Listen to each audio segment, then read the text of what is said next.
With the Epix 2 watch, Garmin takes all of their best smartwatch features and innovations and puts them into a watch body that has an AMOLED screen. An AMOLED screen is the same kind of screen that you'll see on the Apple series of watches, as well as on a lot of cell phones. There are a lot of things I love about this watch, including some aspects of the screen, but there's some big cons that make it so that this watch could never be my go-to smartwatch. But it could still be right for you, and today we're going to go over all the pros and cons with this watch so you guys can decide for yourselves. Starting with what's good about the watch, it's very easy to use.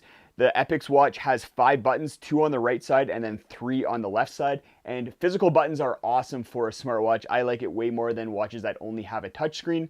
But then the Epix also has a touchscreen, and that touchscreen is super useful for navigating some features of the watch as well as navigating through the map. You can move around a map and see what's ahead of you or what's behind you and find different points of interest. Garmin has also really polished the UI for the watch, so it's really easy to navigate to different info that the watch can provide you, start an activity, or just generally fully utilize the capabilities of this watch. As well, the Garmin ecosystem is awesome. You can pair the watch to your phone, and then the phone apps that the Garmin uses are really good as well. It's really easy to sync the watch to your phone and then look at all the info on your phone that your watch has been tracking throughout the day. The Epix has all of the sensors that you'd expect with a high-end watch, especially one that's geared towards outdoor activities. You have ABC sensors, altimeter, barometer, and compass, and then on the back you have the heart rate monitor as well as the blood oxygen sensor. The Epix also has GPS capabilities, so you can connect to multiple satellite constellations at a time and get much better GPS accuracy. There's a lot of features that the Epix has that stand it apart from a lot of other smartwatches out there, and some of them you can't find on any other watch other than Garmin's high-end watches. The first one that I really like is auto rep counting when you're at the gym. So if you're doing a bench press or a barbell curl, the watch is going to automatically sense that you started a set and then count the reps for that set. Then when you're done to set and put the bar down, it's going to stop that. I really like this feature because it allows me to easily time my rest periods in between sets. Like I already mentioned, the watch has a touchscreen, which is a really nice feature, especially when you're navigating the maps. It also has Garmin Pay attached to it. Garmin Pay is really only available through a bunch of banks in the US. If you're outside the US, you probably don't have a bank that utilizes Garmin Pay. But if you are in the US, you can use your watch to tap pay terminals just like you would with a credit card. One of the best features that Garmin has really polished in the last little while is on-device music. So you can take just the watch. You don't have to take your phone with you if you're going for a run or going to the gym.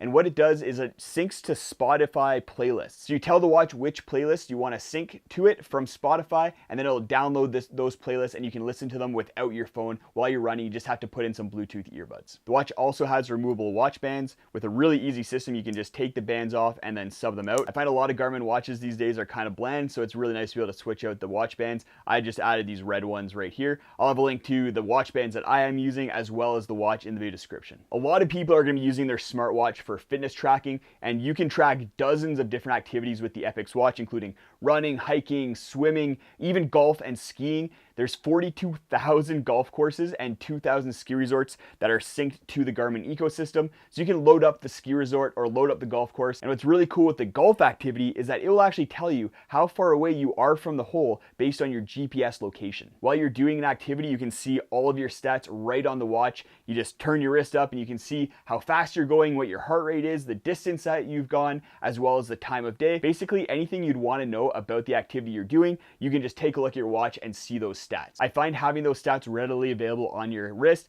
is really useful for training, so you can know how fast and what your pace is, as well as when you're hiking, you can pace yourself. So if you know you have a 30-kilometer day and you only have 10 hours to do it, then you know you need to be keeping a 3-kilometer pace, and your watch can help you do that. One of my favorite features with the Garmin Epix is on-device mapping, and especially with this screen, the on-device mapping is phenomenal. You can load up topo maps for anywhere in the world. Those topo maps are going to show you elevation lines, as well as routes and trails, as well as points of interest for where you're going. And if you're not in the backcountry and you're in the city, you'll have all the roads and points of interest that you would want in order to navigate around. What I really like as well is I can use the Explorer app off my phone to load routes onto the watch and then follow those routes in order to not get lost, in order to navigate when I'm out in the backcountry. That's especially useful if you're in an area that doesn't have really well-marked trails, or if there's going to be a lot of forks in the road, then you can make sure that you're going down the right one. Loading a route will also update the stats on the watch, which will give you more information like how much much distance you have left to your destination, as well as use your speed information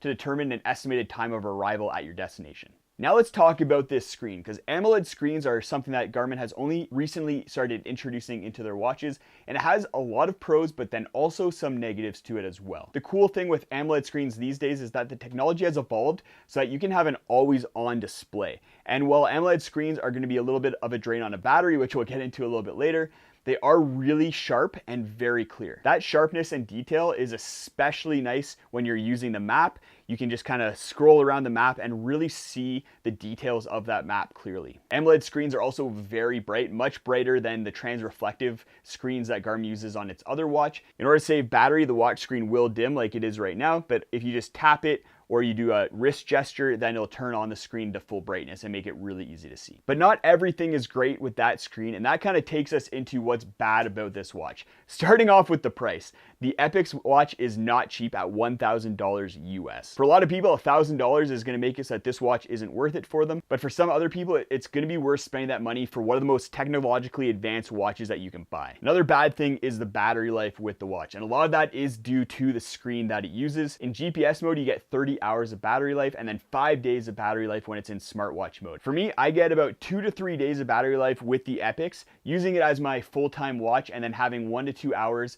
of activity where I am using GPS capabilities. That battery life is not great, especially when you compare it to Garmin's Instinct and Phoenix line of watches, but it's still going to be better than the Apple Watch. But my biggest issue with the Epix is the AMOLED screen and all the inherent issues that come with that. While the screen is great for brightness and sharpness and detail, it falls short on two major things. Number one is that it drains the battery. Those low battery numbers that we saw earlier are a direct result of the AMOLED screen. AMOLED screens just use a lot of power, especially if you have it in always on mode and brightness set to high. The second issue that I have with the screen has to do with visibility. The way AMOLED screens work is that if it's a black color that's on the screen, that's a pixel turned off. And a pixel off is going to save a lot of battery life, and because of that, the watch defaults to using a black background as much as possible. And for activities, you can't actually change it from that black background. And when you're outside in the sun, you get very low contrast with a black background versus having a white background like you can get on the Phoenix series of watches. So when I'm outside, out for a run or out for a hike, it's very hard for me to take a look at my wrist and see the stats that I want to be able to see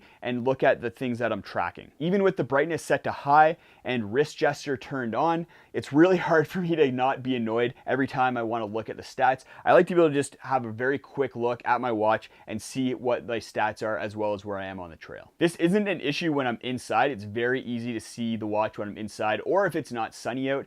But a lot of the time I am using the watch in sunny conditions. I'm an outdoorsy person, and this watch is an outdoor watch for me. And the biggest reason I like using a smartwatch is having quick and easy access to information right on my wrist. And with the AMOLED screen, it makes it a lot more difficult to get that. If most of your activities are inside or you don't really care to have really quick access to information on your wrist, then the Epix watch may be for you, especially if you like a really crisp, bright screen. But maybe you're one of those people where the Epix is way out of your price range. In that case, go check out this video where I review the Garmin Instinct 2 watch. It's an awesome watch that loses some of the features of the Epix, but has insane battery life and a really good screen.